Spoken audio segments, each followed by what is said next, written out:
ANC service utilization in selected countries in sub-Saharan Africa, and then to decompose those inequalities into between and within socioeconomic group inequalities. So coming to methods, reductions in socioeconomic inequality in health may occur with widening inequalities among the poor. So what do I mean by this? So if we consider two time periods, the past time period and a recent time period, and then if we, let's say, assess inequalities in antenatal care in past year, and we see that the wealthier group are getting more of the services, considering three groups of the population, the rich, the middle, and the poor. And that is inequality favoring the richer. And then in recent year, for instance, if we find maybe the middle income are using more services than the richers. Hello, can you hear me? Hi, Amma. Yes, we can. We can hear you. Thank you. Okay, so I'll continue starting with the methods. Okay, so reductions in socioeconomic inequality can occur with widening inequalities among the poor. So this means if we look at two time periods, and we have three groups of the population, the rich, the middle, and the poor. And in the past year, if the wealthier were getting more of the services, that is pro or rich inequality. And in recent year, if we, let's say, it happens the middle are using more of the services, then this is an improvement in inequality. But the poor are left behind, assuming there was no change in utilization among the poor. So, and there are other dynamics also between and within groups. And when we group the population based on based on the living standard measurement, they also the population are in the same groups. There are differences within groups. So some women in, let's say, the poor category will get more services than others. Others get less. So there are different dynamics within and between groups while there is change in socioeconomic inequality. The change could be improvement, but the improvement may leave some population group behind. And that's why we were interested to see between and within group differences while there is change in inequality. And we used a concentration index to build a framework for examining the change in inequalities. And concentration index is one of the methods for assessing inequality. So it analyzes the distribution of the variable of interest against the distribution of a socioeconomic measuring a variable, can be income or wealth or household consumption expenditure. And concentration index, the value of concentration index varies between -1 and +1. A negative value indicates that the variable of interest is concentrated among the poorer.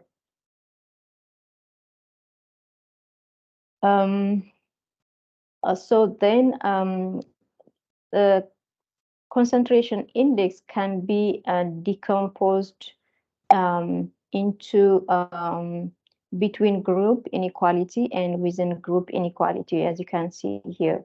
So considering quantiles of the population, so let's say 5 quantiles or 4 quantiles or 3 quantiles or 10 quantiles, and then we can decompose the overall inequality or the overall concentration index into inequality between the groups plus inequality within each groups. And again, to look at the changes in inequality, so if we consider 2 time periods, T representing a recent period and T minus 1 representing a previous period, then the change in socioeconomic inequality it can be depicted as you can see here. So delta C it will be the sum of delta CB plus delta CW. So change in overall inequality will be the sum of change in within group inequality plus change in between group inequality.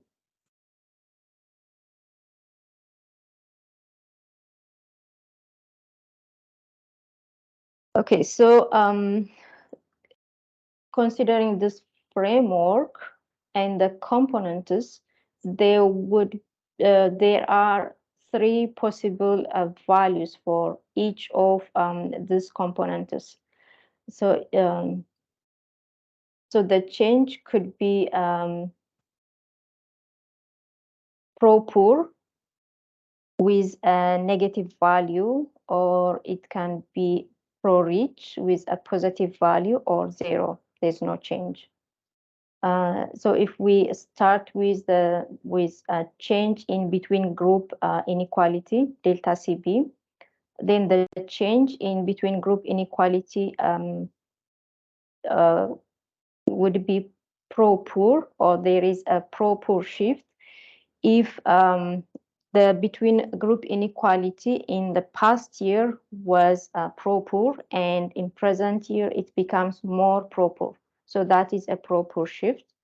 Or if the inequality in the past year was pro-rich, and then in present year it becomes less pro-rich, then that would also result in pro-poor shift with a negative value of the change in between a group inequality. Delta CB will be the value will be less than 0.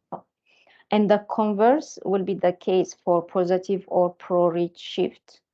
So pro-rich shift happens if inequality in the past was pro-rich and then it becomes more pro-rich, or inequality in the past was pro-poor and becomes less pro-poor. And in that case, we will have delta CB greater than 0, a positive value, which indicates a pro-rich shift. Or there's no change, in which case no change, and we will have a 0 value. And it is the same in the case of a within group inequality, change in within group. So there will be pro-poor shift if we have previously a pro-poor inequality within group, and then it becomes more pro-poor, or there was a pro-rich inequality and becomes less pro-rich, and the converse will be true for a pro-rich or positive shift. And then the change in overall inequality, or the concentration index delta C, again the same changes will happen. Plus we'll have one additional case. So there will be a pro-poor shift if again previously pro-poor concentration index becomes more pro-poor, or previously pro-rich concentration index becomes less pro-rich. Plus, or if a previously pro-rich, concentration index changes to pro-poor. That also results in pro-poor shift, or results in concentration index, change in concentration index, which is less than 0. And a pro-poor shift, again, will be the opposite of that. So previously we have pro-poor inequality, then in present year it is more, it was pro-rich and becomes more pro-rich, or it was pro-poor becomes less pro-poor, and or it was pro-poor in the past year and becomes pro-rich in present year. So that would also give a positive or pro-rich shift, or no change. I don't know if this is clear. Okay, so using that framework, we applied to demographic. We used a demographic and health survey data set to assess changes in inequalities in antenatal care use in 19 countries in sub-Saharan Africa. So we selected the countries. So we need data for at 2 time periods, and we wanted to have data about 10 years apart, because changes in maternal mortality, maternal health takes longer period of time. So we decided the latest data to be for 2014, 2015, and before then. And then countries which have data for 2014, 15, and latest before, after that. And then if they have a data which is a survey conducted 10 years prior. So that is how we included the countries. So we have about we have 19 countries, but the survey years are not the same, because DHS does not happen at the same time in all countries. So the key variable of interest is antenatal care visits by women 15 to 49 years of age for their latest live births. And we have computed 2 variables. A dummy variable, which indicates at least 4 ANC visits. So for women, at least with at least 4 ANC visits, which is coded as 1, otherwise 0. And then we have ANC intensity, which captures the number of ANC visits per woman. It's a count data. And the living standard indicator is a Wells index, which is available on all DHS data. In the case of method of analysis, so we use the standard approach to compute concentration index. Con index is one of the user written data command for concentration index.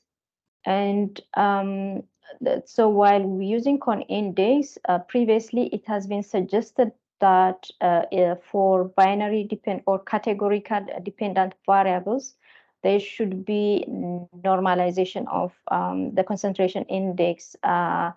And this was suggested with argument that the concentration index values may not be bound between -1 and 1 if we have categorical dependent variable. But recently it has been showed that this such kind of normalization may result in counterintuitive results. So we have not normalized for ANC4 plus. We've just used the standard concentration index. And then we have a user-friendly Stata ADO file, which is written by John Atagua. I would like to give credit for him for that. So he wrote the stata ADO file, which we used to generate concentration indices, the overall concentration indices, the between group and within group concentration indices, and also the change in the respective concentration indices. And then we use the standard errors. The standard errors are computed using bootstrap method. And we also estimated we also calculated the relative contributions of the between and within group inequalities to overall inequalities, as you can see here.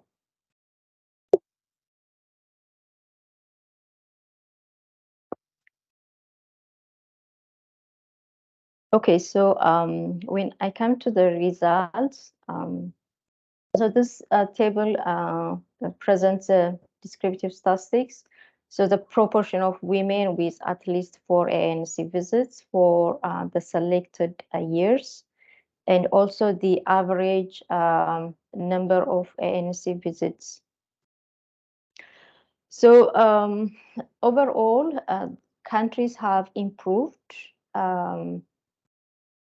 the proportion of women with at least 4 ANC visits, especially the countries, the values in green cells with a green background. You can see these countries have more than 75% coverage in recent year, and also an increased in mean number of ANC visits. So the Gambia, although the mean ANC visits remain the same, and Liberia, and then we have Sierra Leone and Zimbabwe. And there are also some countries, maybe 3 countries, Benin and Malawi and Tanzania, where the proportion of women with at least 4 ANC visits reduced over the selected periods, and also the mean number of ANC visits has also reduced in these countries. And again, there are countries with very low ANC coverage, although there has been progress. Chad and Ethiopia in yellow background. So in the latest year for these countries, which is 2014, 15, 2016, ANC coverage remains at about 32%.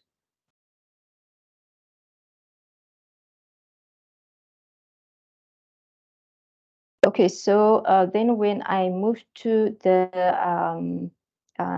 intertemporal inequalities in at least 4 ANC visits, so this is the result of the decomposition of the change in concentration index.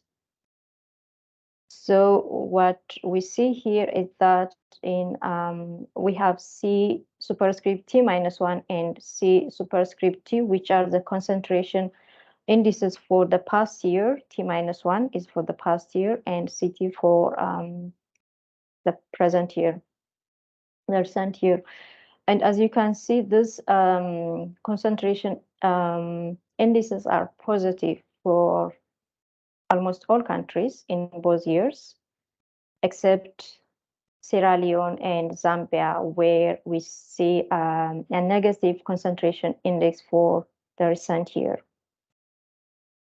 So what does that mean? So the use of at least 4 ANC visits has been pro-rich in both years in all of these countries, except in Sierra Leone, where in recent year it's changed to pro-poor, and in Zambia again it changed to pro-poor. Okay, then when we look at delta C, so if we remember the framework, so this inequalities are pro-rich, but for some countries, the change has been in favor of the poor, or there has been pro-poor shift. So the green, again, the green backgrounds would show us a pro-poor shift. So for example, Cameroon, Chad, so the concentration index in the past year in Chad was 0.418, then it reduced. So the change, it was pro-rich, then it became less pro-rich. So this is a pro-poor shift. But for others with a red background, there is a pro-rich shift. So it in Benin, it was 0.16, and the past year, then it increased. So that is a pro-rich shift.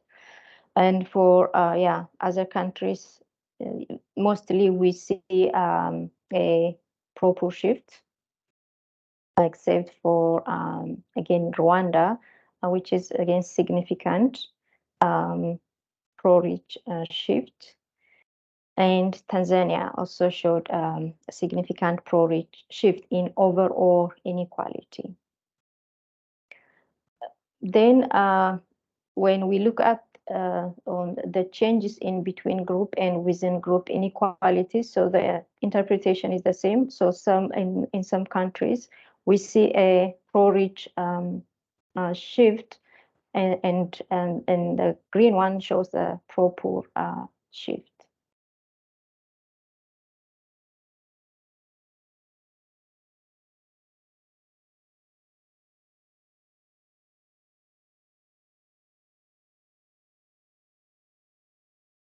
Okay, and then when we look at the contribution of the between and within group inequalities to overall inequality, in all countries, as you can see, between group inequalities takes or contributes, the greatest contribution comes from between group inequalities. That's the case for all countries.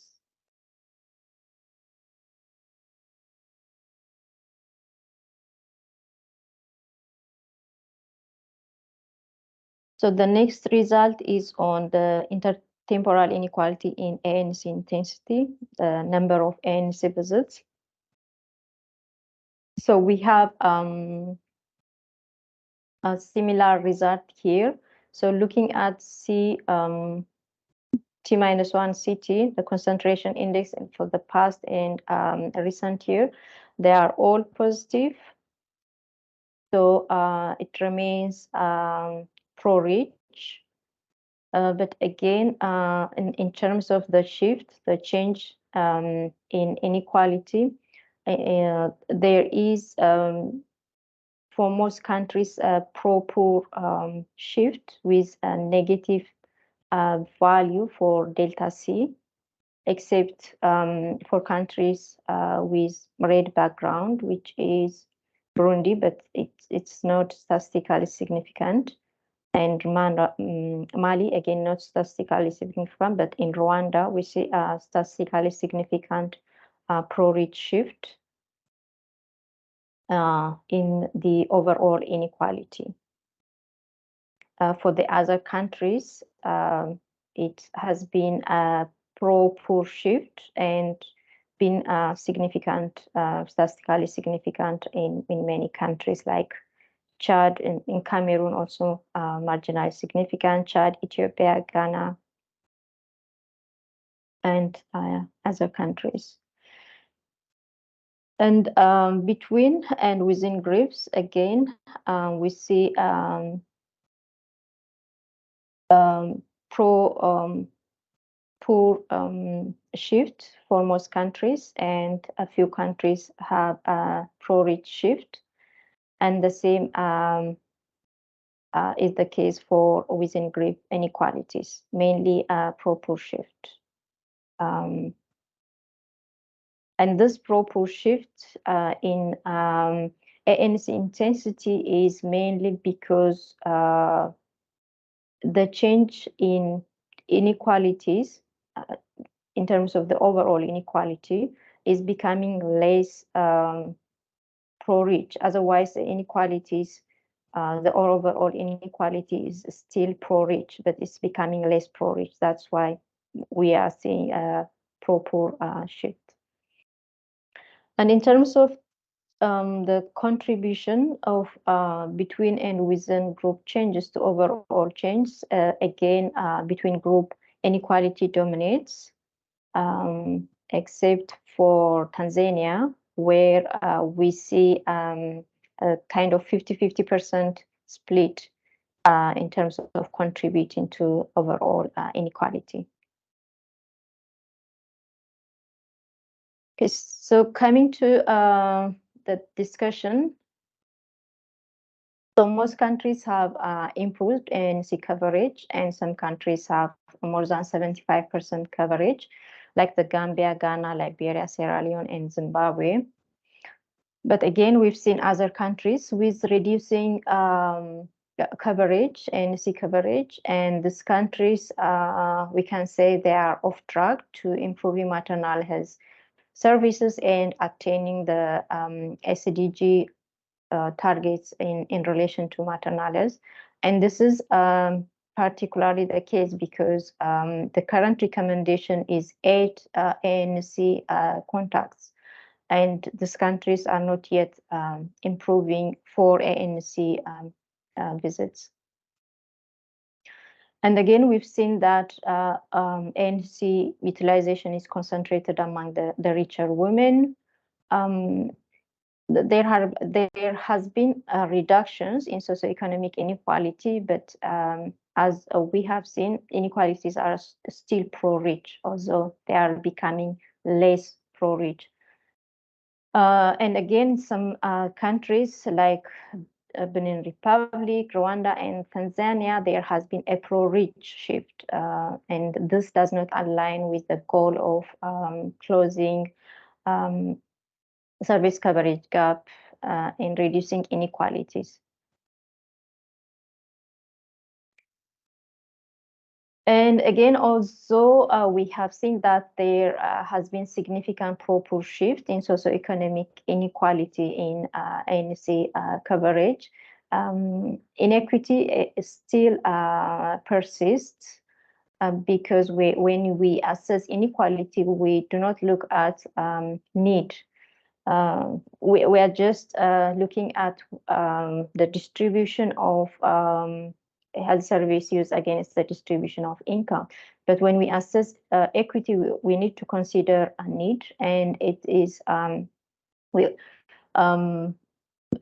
all know that a large number of pregnancies frequently occur among the poorer, which means the poor has more need for antenatal care services, but the use of the services have not been in line with the distribution of their need. This study has shown that between group inequality accounts for most of the change in ANC service inequalities. So for policy, it is important to identify women in different socioeconomic groups and try to reduce access barriers for women who are not getting adequate ANC services. And quality ANC service is important, although we have not analyzed the quality aspect of ANCs as critical because it has been shown that wealthier householders tend to get more quality services, and this has devastating implications for women in poorer quintiles who receive poor quality services, which results in poor maternal outcomes. So these are my concluding points. So many sub-Saharan African countries have significantly reduced socioeconomic inequalities over time, but inequalities still remain pro-rich. And yeah, between group socioeconomic inequality is the major contributor to inequality. So it is important to address between group inequalities in order to close the gap between the rich and the poor. So yeah, you can find the published paper here, and these are some of the references. Thank you.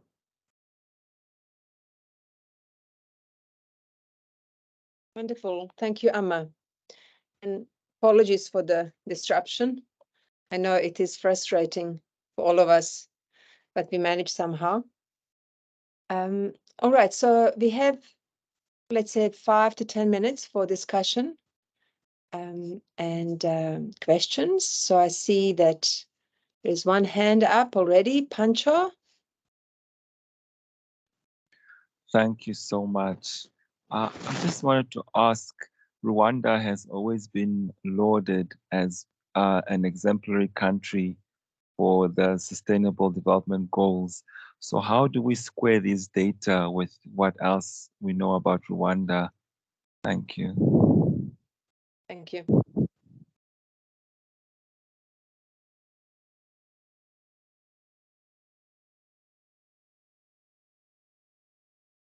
Amma? Yes. Are you able to answer this question? So I'm not sure if I understood the question. So in the case of Rwanda, so what we see is that for ANC plus there has been a proper reach, but yeah, it's still inequalities still remain. Sorry, yeah, there has been poor reach shift. So which means the richer are. Rwanda has been improving ANC coverage and so on, but what this shows is that those changes may have been maybe because the middle income population are catching up with high income, the middle income catching up with the wealthier. So this is in line with the example that I tried to give. So inequalities, there are a lot of dynamics in terms of the changes in inequalities, but when we see a pro-rich shift, which means the richer over time, the richer are getting more and more services. So yeah, I don't know if I can say more. Don't know if John was in the meeting. He's supposed to be in the meeting here. He knows more about Rwanda.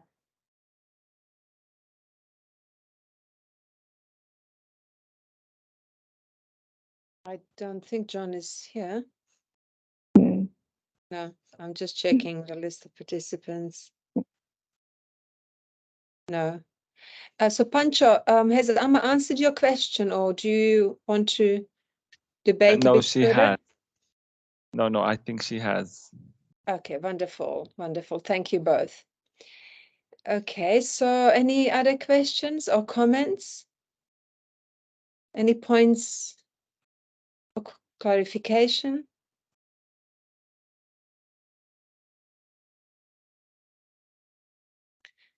Amma, I think this was very useful and so eye-opening. Just one comment. At the end, you said that quality of care still needs to be evaluated. Obviously, you haven't touched on that. But obviously, I would argue that access is one aspect of quality of care. So if access is improved, then the quality of care is improved, which doesn't necessarily result in better outcomes. So I don't know if you want to elaborate on that. Is there a direct link between improved access and improved outcomes? So access, yeah, access has many dimensions. So availability of the services is one of the dimensions. So if services are available and people are able to use it, it's one of the components, but it's not a sufficient condition to improving maternal health services. I think Sierra Leone is one of the examples for this. So in Sierra Leone, coverage has increased, I think about 90% coverage in for the latest year. Yeah, so about 90% coverage with at least 4 ANC visits. But in terms of maternal mortality, they have one of the highest among the highest maternal mortality in Sierra Leone. If not the highest, they have a high maternal mortality.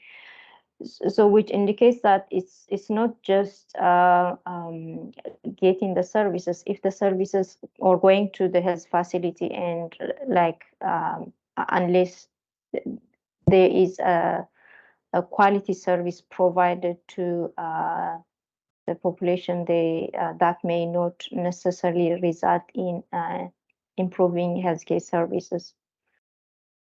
And particularly in the case of pregnancy, you need, so those antenatal care services are the platform to identify